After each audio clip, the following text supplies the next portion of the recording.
Welcome. My name is Brian Griffin. I'm with AWS Professional Services. Our team is the team that you call when you want to move to the cloud, but you don't know how to go and do that. So traditionally, all the folks in our group are old school basis architects that have now been replatformed and now work directly with customers or our very largest accounts to make sure that they're running AWS or SAP on AWS in the most frictionless way possible. Before I kind of hop into the slide, before I hop into the presentation, I'm going to talk a little bit about the SUSE and SAP collaboration. So SUSE is an extremely important partnership for us because of how close of a partner they are with SAP. As you're aware, when SUSE launched, when SAP launched Hana all these years ago, SUSE was the only platform that they went and launched it on, and as a result of that, as well as the continued engineering from SUSE, we still see about 90% of the Hana market still on the SUSE platform. And with about, I think, 70% of the overall Linux market belonging to SUSE. So it was really, really important for AWS to reach the most customers possible, to be really tightly integrated with SUSE because of the vast amount of customer ecosphere running the particular platform, as well as understanding all of the products that come along with the operating system, things like SUSE HAE, High Availability Extension, and how those integrate with our existing products. So it's not a paper relationship. This is something that we have folks who sit in Waldorf, literally right next door to SUSE in the Linux lab. I've been over there multiple times to go through and talk about product integration, to go and talk about what we're going to do for documentation so that customers, when they come to run their high availability on AWS, they have an integrated product that has everything from documentation all the way through support when they run into particular bugs. So that's something that we continue to foster. Found out as recently as 15 minutes ago that HAE doesn't just support Hana now, it now also supports Sybase, ASE, and their high availability platform. So kind of shows that continued innovation that SUSE is pumping into the SAP ecosphere and that native integration into AWS, which customers are really looking for. So to talk a little bit about SAP on AWS, in 2008, SAP became a customer of ours. If you've ever used the SAP Cloud Appliance Library, if you've ever logged into Concur, Hybris, some of the SCP apps, you've likely been running on AWS and may or may not have known about it. Right around 2011, we became global partners with SAP, and from like 2011 to 2014, we were doing a lot of dev and test workloads. Honestly, our EC2 instances were, I think the max size was 244 gig of memory, so wasn't big enough for enterprises. And we had a pretty seminal moment right around, it was actually Sapphire of 2016, where we launched our X1 instances. So it was the world's largest cloud-native Hana instance, totally certified to run TDI4 Hana. It was 2 terabytes, 2 terabyte instance. It's our X1 32X platform, and as a result of that, we very quickly progressed to launching a 4 terabyte instance, and what that covered was about 95% of all of the SAP HANA market. So while we were able to reach a fair amount of customers and we could start doing some really cool stuff with production workloads, because I think we scaled out at the time to 14 terabytes, we knew that we wanted to go bigger, that we were looking to support the world's largest customers, the world's most demanding customers, and those customers are in the 1%. Those are the customers that are running 20 terabyte systems, that type of thing. So we continued our innovation and we made a promise to the market that in 2019 we were going to launch our U-class platforms, these very high memory instances that did come to fruition this year. We now have a 6 terabyte, a 9 terabyte, and a 12 terabyte instance in a single node that you can go through and launch today. And what the really, really cool thing about these particular platforms is that this isn't where we stop. We we mentioned in 2019, I guess we've released now in 2019, we are also going to come out with a single node for 18 terabytes and for 24 terabytes, and that is just the scale up models. I'll talk a little bit about the scale out models in the next few slides, but the things that are really, really important distinctions between what you get with these large memory instances and what you will see in the rest of the market is that these are 100% cloud native applications. And what do I mean by that? All the goodness that you're used to experiencing from the cloud, things that spinning up an instance at the point in time when you press a button, things like not having to have a very long lead time to go through and spin up an instance, things like having it part of the actual network fabric that's integrated with all the EC2 APIs. This is 100% API driven. If you want to go through and scale from a 6 terabyte instance and move it to a 9 terabyte instance or move it to a 12 terabyte instance, you can do that just as easily as moving from a 1 terabyte to a 2 terabyte.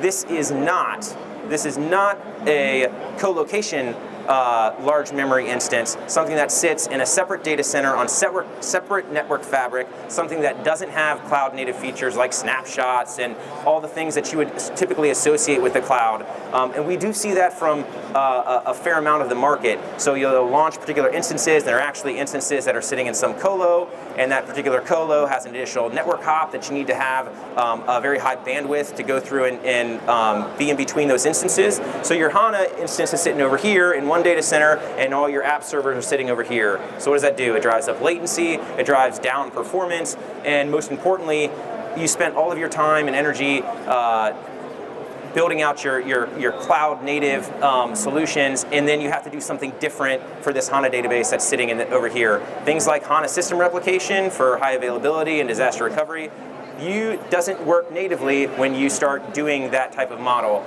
So just be very discerning when you're taking a look at comparisons. If you see other things out there, like we have a 12 terabyte or a 20 terabyte or whatever, just make sure to ask those particular questions, because it's really, really important for you as a customer to find those out in advance before you go and launch some of these things. So something we just recently announced, SAP S/4HANA, as you may or may not be aware, most people think it just scales up. It also has the capability of scaling out. So you can now scale out 4 of our 12 terabyte instances for S/4HANA. So if you happen to be a particular company that is running a very large S4 workload, you can certainly scale it out in this way. And you do get the benefits of linear pricing in that situation. So traditionally, when you see this type of growth, you also see that type of cost growth. A 2 terabyte instance is usually not half the price of a 4 terabyte. A 4 terabyte is usually not half the price of an 8. When you move to AWS, that scaling model does exist, which is a really big differentiator in the market. And again, with the scale outs, if you're looking for OLTP, that we just talked about the S4, where it scales out to 48 terabytes. If you're looking for OLAPs running data marts, you can scale out to 50 terabytes, and that's a TDI4. So that's a much more stringent scaling model where they have a very strict CPU to memory ratio. So you can scale that out to 50 terabytes, and that's supported natively. And if you happen to have an absolutely massive database, you want to scale to 100 terabytes, you can do that on AWS. You can use the 4 terabyte instances that we have. You can put 25 of them together, and that will be under the TDI5 model, in which case you work directly with AWS and SAP, and they'll go through and benchmark it and make sure it's good to go. So we've already done the initial benchmarks. It is certified for TDI5, but as part of the TDI5 model, you have to go and verify your workload as it's running with SAP to go through and get that particular support. And it isn't just AWS saying that we have some of the latest and greatest technologies in the HANA space. When we talked to ISG, they went through and rated us as the very best spot to go through and run HANA, mainly for those cloud native features and for the pace of innovation, the engineering feats that we've been working with the EC2 team, as well as the integration into the rest of the cloud native services that we have.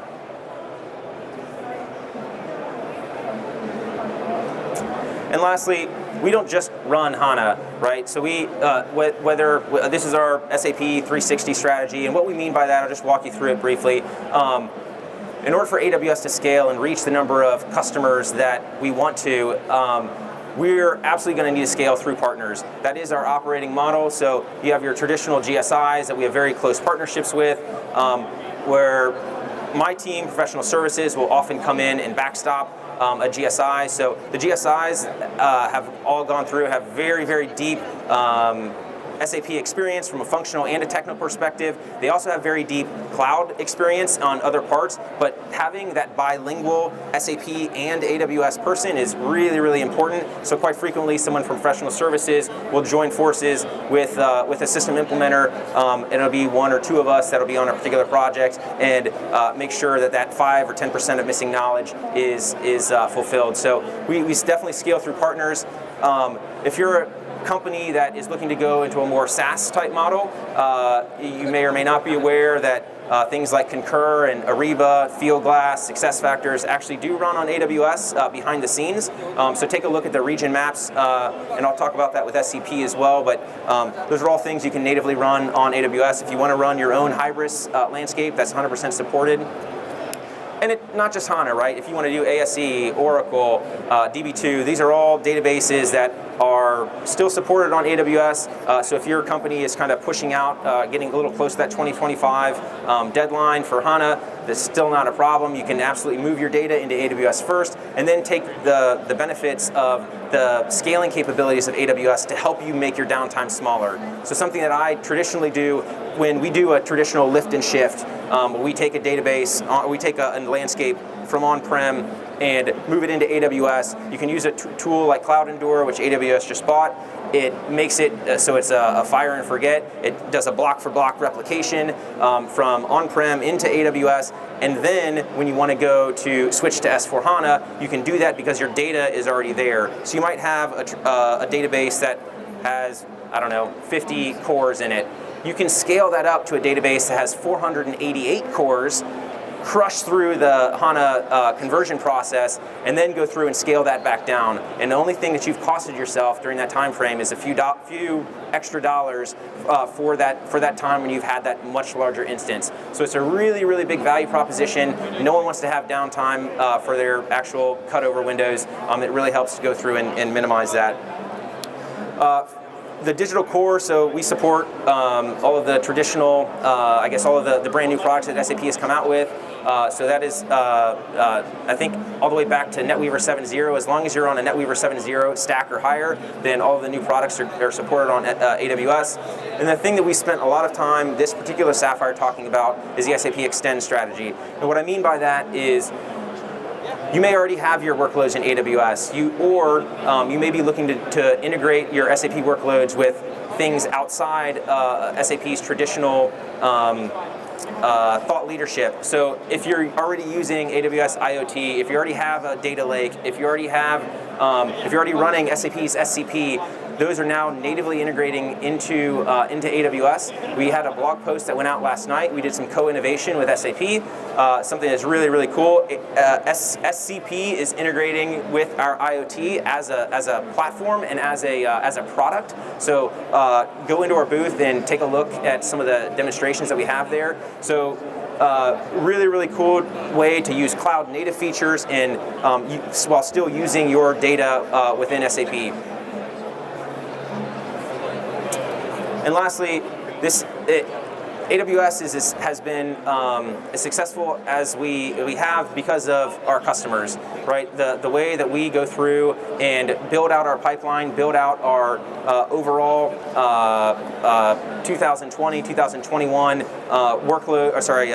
planning is to take a look at customer asks. So about 90% of all feature requests that come into AWS are actually directly from customers. So it's customers that told us we needed to have bigger instance types. It was customers that told us we want these things to be cloud native. It was customers that told us that we wanted to have integration into AWS native services. So we've now started to do that. And you'll take a look, and it is just about every industry, whether it's oil and gas with BP, whether it's financial services or insurance with AIG or Liberty Mutual, whether it's aerospace and defense with Lockheed Martin. You pick out an industry, and most likely AWS is in that industry and has a customer as large or bigger than you that is currently doing it, and that's production and that's a public reference. So for every public reference we have, you can just assume there are many multiples of private references, which we can absolutely go through and hook you up with them. So don't take our word for it. Do your due diligence. We'll have us connect you with existing customers because they'll be our best evangelists. And that is about it. Any questions? All right. How about we have you, can you stick around for just a minute? If people have a question, they can come up and ask you one-on-one. Absolutely. And can you help us draw for a winner? All right. Great job. Yeah, let's give it up for Brian for his great presentation and very good job.